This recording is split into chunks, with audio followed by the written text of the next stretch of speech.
What's going on, everyone? Welcome back to my channel. In today's video, we're going to be looking at an exercise progression that we use in physical therapy for people with Achilles tendonitis. So if you've got pain somewhere along your Achilles tendon, stay tuned for today's video.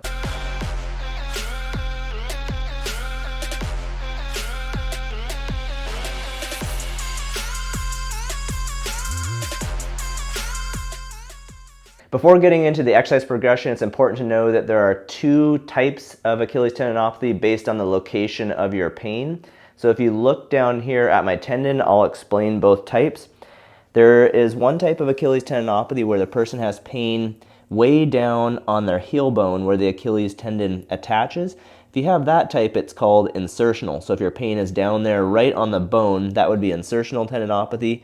The other type occurs a little higher in the tendon, and that's referred to as mid-substance tendinopathy.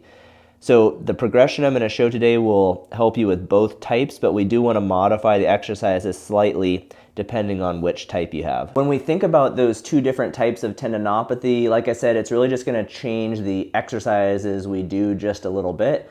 Essentially, we're doing a calf raise with the knee straight, and the goal is to get to where you can do a full calf raise through full range of motion with no pain. Now, with insertional tendinopathy, where the tendon hooks, where the pain is down at the bone, we want to start with doing the calf raises on the flat ground. If your tendinopathy is up a little higher, the mid-substance tendinopathy, then we can do them up in a step. So the first progression here, rehab progression exercise, is just going to be an isometric contraction. This will be one where we're putting stress on the tendon and making the calf muscles work, but we're not moving.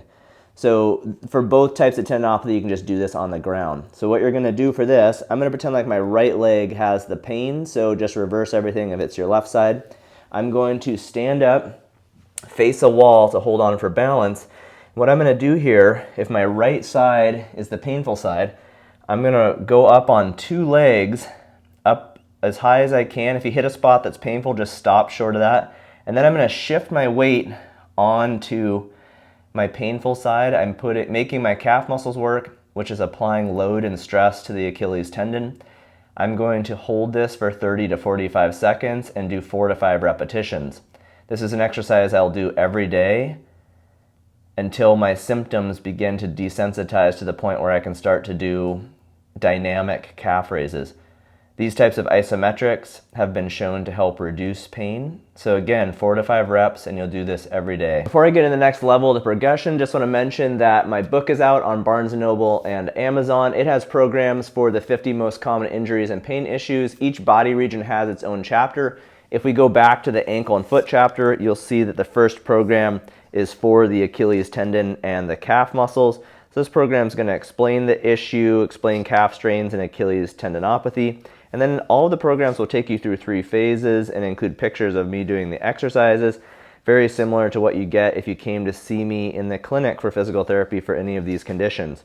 The programs in the book are more comprehensive than my YouTube videos, so if you'd like to have a resource at home that allows you to do your own rehab, I will put a link for the book down in the description. For the next level of the progression, we are going to an eccentric calf raise. This will essentially mean I'm going to go up on both legs and then come down on the painful side.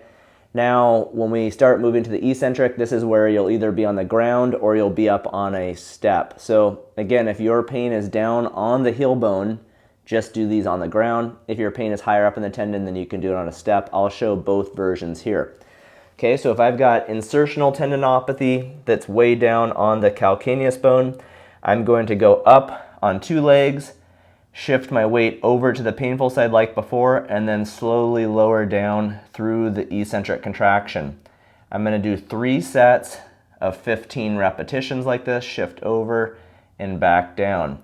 Now, if your pain is up higher in the tendon, then we're going to go through a bigger range of motion. So for this, I'm going to stand up on a step with my heels off the edge. Again, go up on 2 legs, shift over to the painful side, and then lower down. The step is going to allow my heel to drop lower so that my ankle goes into more dorsiflexion. Essentially, this allows me to work the tendon through a greater range of motion.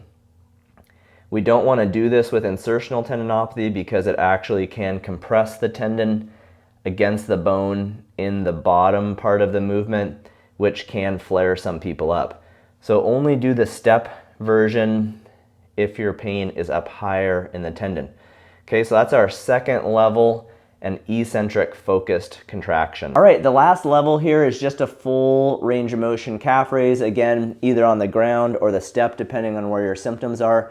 Some of the more recent research has actually said maybe we don't need to do the isometrics and eccentrics that I showed beforehand. So if you can jump right to this last level and you don't have extreme pain, then you could just jump to this. So for the insertional type of tendinopathy, again, just on the ground, just a straight knee calf raise. So you're going to hold on to the wall and just work to perform 3 sets of 15 reps, nice and slow, going all the way through full range, thinking about going up over the ball of your big toe and then back down to the ground with good control and just moving through that full range of motion.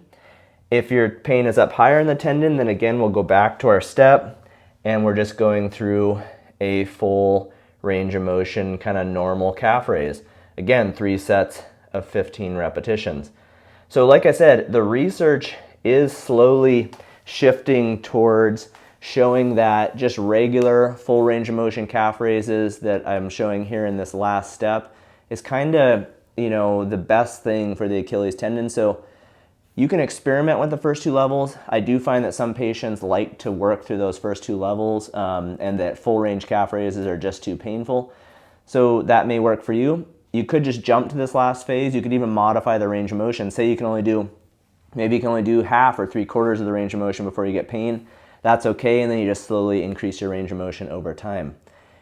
I hope these exercises are helpful to you. If you have any questions, put them down in the comment section, and I'll see you in the next video. Bye.